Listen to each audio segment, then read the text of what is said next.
Welcome, ladies and gentlemen, to the X's and O's Young Guns show here. This is Griffin Murphy. Alongside me is August Young, and we are from DocSports.com. In this show, we are going to give you guys a full-blown breakdown of some interesting key matchups we have eyed out. This show will be recorded every single Thursday at 11 p.m. Pacific Standard Time. 11 a.m. Pacific Standard Time, I'm sorry. So, ladies and gentlemen, this video will be uploaded every Friday morning. We'll give you guys a full slate on college football as well as NFL. August and myself will be breaking down 4 matchups in this show, 2 NFL, 2 college that we have eyed out with poise as well. August is going to light up a nice bonus teaser to end the show up. So we're here to give you guys our absolute best bets, expertise across all spectrums, team outlooks, overviews, strength and weaknesses, and of course, a little bit of personality here from the 2 young guns. Let's rip right into game number 1. We're going to start on the college football side of things here. Opening up, we have the battle of the rivals. Iowa State rolling into Iowa City to play the Hawkeyes. This game kicks off at 3:30 p.m. Saturday, September 7th. Iowa, they are currently laying 3 points in this contest with the total sitting at 35.5 points. I'm going to jump right into this game, and as soon as I do, I'm going to pass the baton right to August. Let's jump into it. Entering this matchup, the Hawkeyes, they have won 7 of their last 8 meetings with the Cyclones. What we can remember about Iowa last season, they had the most horrendous offense in football. They were brutal to watch, although their defense, absolutely stout. Iowa opened up this season beating Illinois State 40-0, absolute bloodbath. And my God, did transfer quarterback out of Michigan, Cade McNamara, come out hot. Cade went 21 for 31, 251 yards in the air, and 3 touchdowns. I expect a very similar defense out of the Hawkeyes club, as we saw in this matchup. And now you got Cade at that quarterback spot. This team could be lethal across both sides of the field.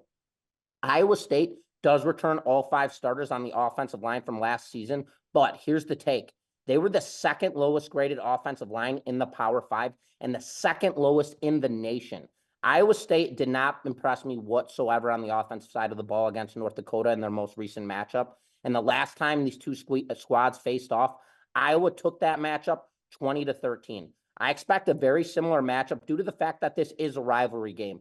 But considering the fact, as I mentioned, you've got Cade at that quarterback spot, Iowa taking 7 of their last 8 against the Cyclones, and now you have that legit quarterback that could really push and move this Hawkeyes club. I love Iowa here, and I'll be laying the 3 points. August, what is your take right now with this matchup? What do you think, brother? First of all, Griff, I love that, man. Iowa -3. I'm with you on that, but I'm going to go a different way with this one. So look at Iowa, right? Bleak offense in the first half against Illinois State. 21-point favorites in that game. Holy, but how about the second half? They hanged 34 in that second half. Man, they only exceeded that number once, full game last season. Only one time they exceeded that number. Now, I'm not sure if that's a sign of things to come here, but you look at Iowa State. They failed to cover as 21-point favorites against North Dakota. Crazy. They actually allowed UND to have almost 38 minutes of possession time in that game. That's crazy. -3, I like the number, but I don't like the fact that ISU struggled in a matchup versus North Dakota. Iowa, one of the better home field advantages in all of the teams from a pure metric standpoint, especially when we adjust for strength of schedule. It's a hard one, but if I have to go one way or the other, I do lean with the over here at 34.5. I'm fading the move actually from the opener, which I believe was 37.5. This thing's come down. I do get the move to the under with 37 being a key number here in low scoring games. I'm a little hesitant as it's, above that 34 as well, which is fairly key in these low scoring games. But we haven't had too much resistance here. I still like the over here, so I'm going to be taking it at 34.5. And that is where I currently sit with this one, Griff. Yeah, I like it, August. That was something else I was kind of keen out as well. Rivalry games, they're either back and forth type of thing where there's nobody scoring or there's a lot of points. So I'm not going to disagree with that play whatsoever. So there you guys have it, game number 1. Now, let's jump right into game number 2. We're still on the college football side of things, ladies and gentlemen. And we have Baylor rolling into Utah to play the Utes. Utah is currently a 14.5-point favorite, and the current total on this matchup is 54.5 points. Both teams rolling into this matchup 1-0. Utah just completely discombobulated Southern Utah in a 49-0 victory. Last season, Utah was 6-1 at home with an overall record of 8-5. So we know they play very well football at Rice-Eccles Stadium. And it's never an easy task for anybody to come in there and play. When it comes to Utah, they are 4-2 against the spread as home favorites last season, and as favorites in general, 4-3 against the spread. So Baylor, they opened up the season with more of a tune-up game. This was a mentality game in my eyes against Tarleton State. That game, Baylor head coach Dave Aranda stated in that game, we used 50 to 60% of our offense. They totally worked on their struggle. That was running the ball up the middle. Then you look at Utah. They have a monstrous defensive line. Their front seven is strong. So this is going to be a massive shockwave for Baylor here in this game. We're still early, but as stated, all the hype around FSU this season, opening up 0-2 with 2 brutal losses, 15 points in a game like this is a lot of points for me, especially with the intensity that these players bring into these games early on in the season. The main factor is going to be, for me, can Baylor sustain the solid run game? And can they convert the offensive side with DeQuan Finn at that quarterback spot?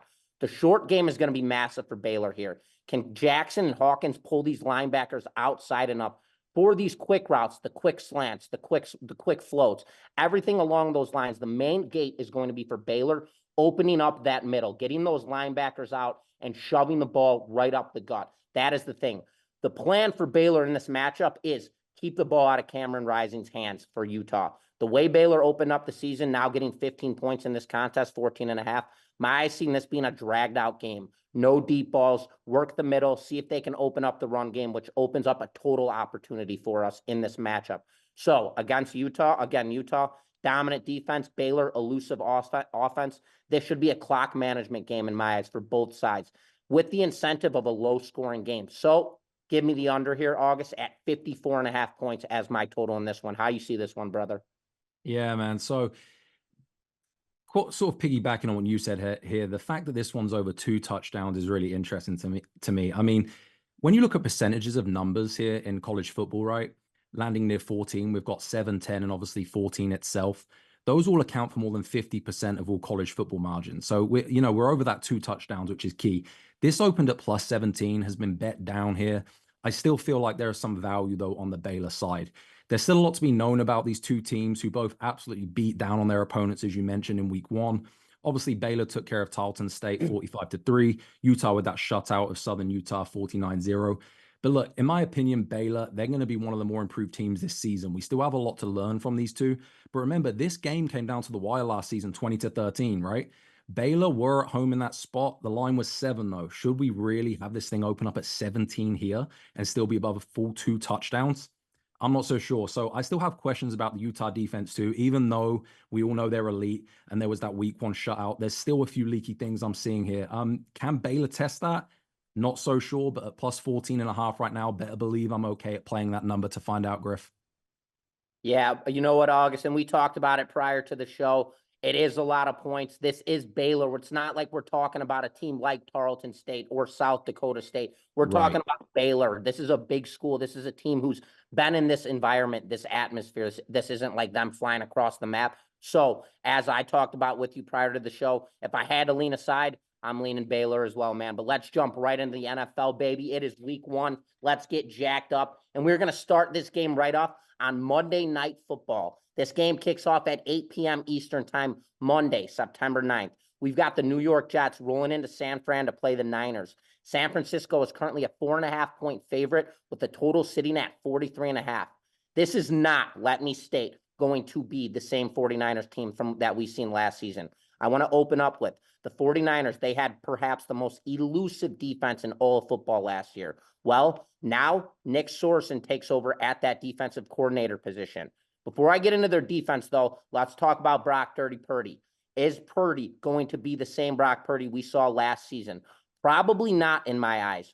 Going back to the Super Bowl last season, you really have to eye out. Kansas City, they blew up that offensive line all game long. New York, they have a very strong front 7 on the defensive side and could cause havoc for this Niners offense. Yes, they are dynamic. They've got Purdy, they've got Ayuk, they've got McCaffrey, but the offensive line does not control this defense. If they do not do so, you're dealing with Aaron Rodgers on the other side of the football.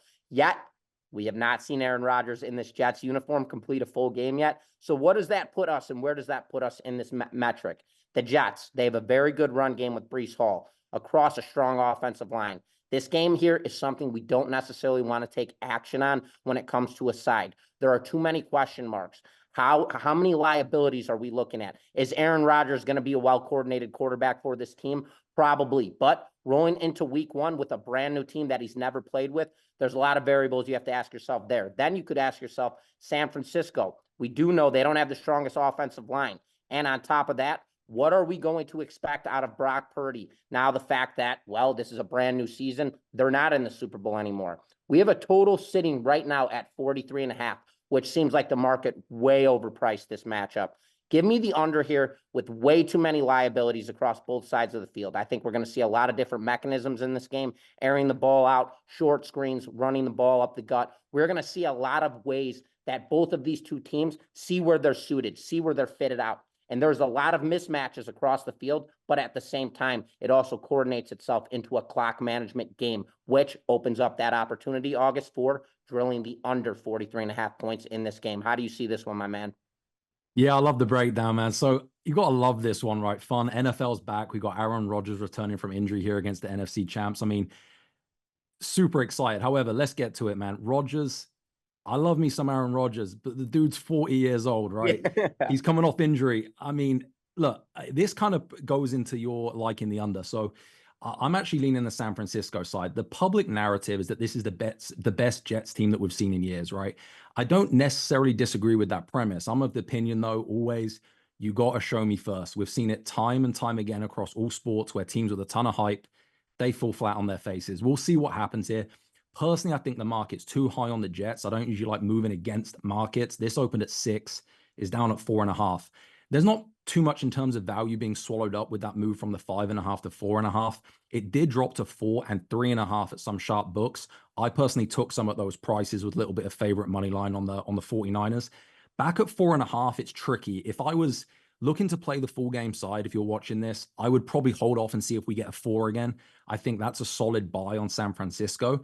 You got to remember, this is a 49ers team that ranked first. I know they're a different team, but they still ranked first last season in areas such as yards per play margin versus their opponents. They also include in yards per game margin. They were first in the league. They dominated when it comes to overall win margin with a score differential of 6.5 points per game. The only concern for me is that they have been overvalued by the market, especially at home. They went 7-3 straight up, but only 3-7 against the spread, and they'll be missing Trent Williams here. Now, still, I do like San Francisco. I personally think the first half is the way to go with Aaron Rodgers and this uncertainty. I do think he could get his groove as the game goes on, but that also leans towards your under as well. I think it's going to take time for them to get going. The best look for me here is looking at the 49ers in the first half. And if you can get a money line of 170, minus 170 or less, I love it. I think San Francisco take care of business here in the first half. And as I mentioned, we got old man Rodgers.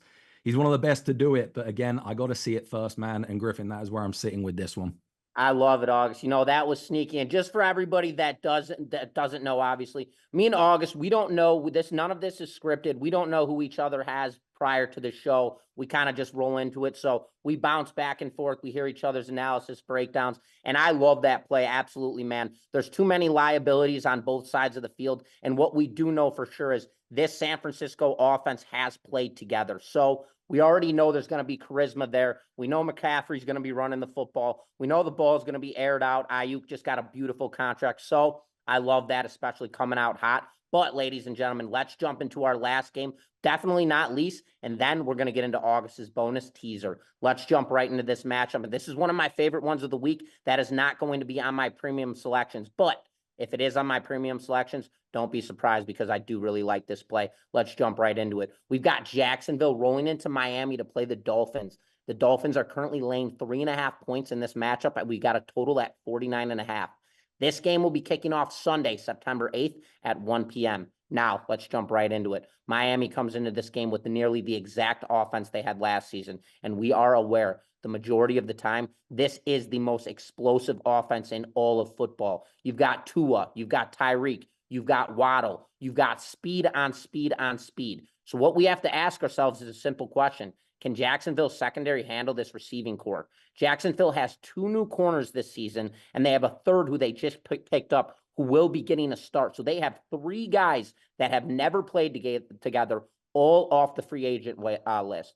both picked up as free agents, and now you're asking them to cover Tyreek Hill, the best wide receiver in all of football, on top of Waddle, who's also an absolute dynamic speedster. Jacksonville, they're strong on the pass rush, but Tua in the pocket is never easy to sack. He's quick on his feet. He can throw on his legs. He can throw on the move, and he always manages to find a guy open because he has so much dynamic speed across the edges. The Dolphins last season, they went 7-2 at home. The Jags were 5-3 on the road. In my eyes, the Dolphins offense is too potent, and there are too many liabilities for this Jaguars team. I'm laying the 3.5 here with Miami. I also like the idea of buying a point down with Miami to shave that field goal and taking them at either 3 or 2.5. So those are some options for you guys as well. But my play rolling at you guys right now is taking the Miami Dolphins, laying the 3.5 points. August, what are you thinking here, my man? I love it, man. We have our first kind of disagreement here, I guess. Let's do it.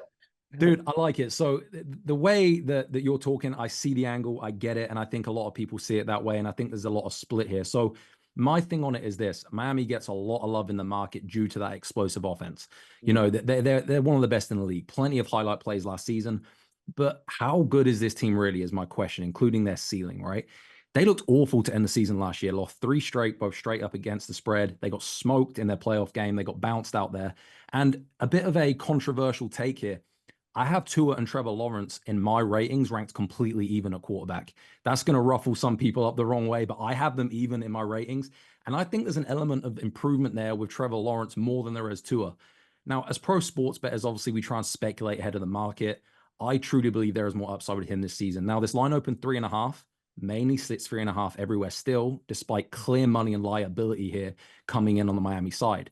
The sports books aren't budging. Now, I will say there are some far and away sharp sports books that I have lines from, which is not out there. And I'm telling you, that's moved to 3 already. So they're sitting at 3, which is showing sharp action here on Jacksonville. Now, for what it's worth, week 1 visiting dogs, they also tend to do slightly better at covering the spread, going way back. It's not something to blindly tail, but week 1 visiting dogs covering about 51.5% of the time, which shows a slight shade towards home favorites early in the season.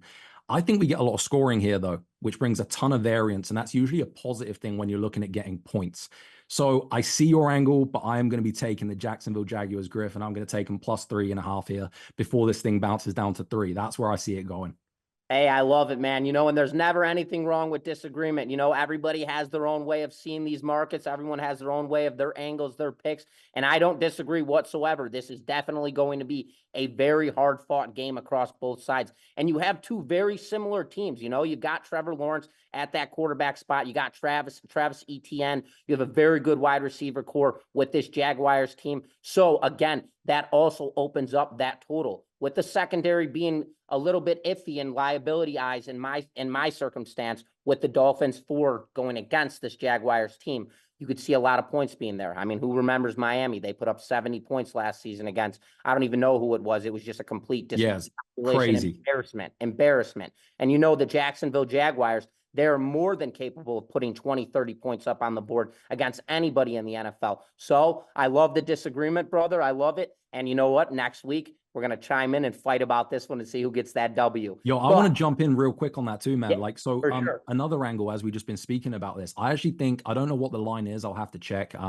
But I still think there might be an angle here on the first quarter to go over, with the scripted plays with these 2 offenses. As you were saying, I think that could be a cool side angle too. I could see some quick, easy points in this first quarter.